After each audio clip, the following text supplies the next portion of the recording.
Dari segi belanjawan negara, bayangkan, banding negara mana di dunia, sedikit sekali jumlah negara yang memberikan peruntukan terbesar dalam bidang pendidikan, dan ini termasuk Malaysia. Tanya menteri, cukup belum cukup. Tetapi itulah kenyataannya. Kemudian bulan ini bagi penjawat awam, KSN, KPPA ya, naik gaji termasuk semua guru dan pensyarah.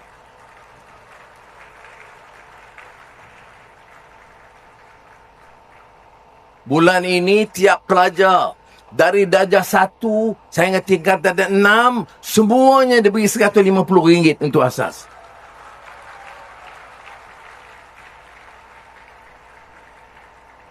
Ini tidak termasuk seperti mahasiswa baca buku, bantuan-bantuan yang lain, STR untuk anak bujang, untuk bawah 18 dan juga yang selepasnya.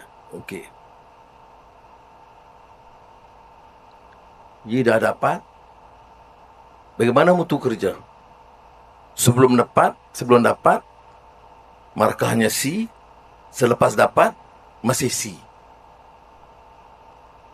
Jadi saya mengharapkan dengan lonjakan dalam rancangan pendidikan negara ini, kita benar-benar insaf dan berikhtiar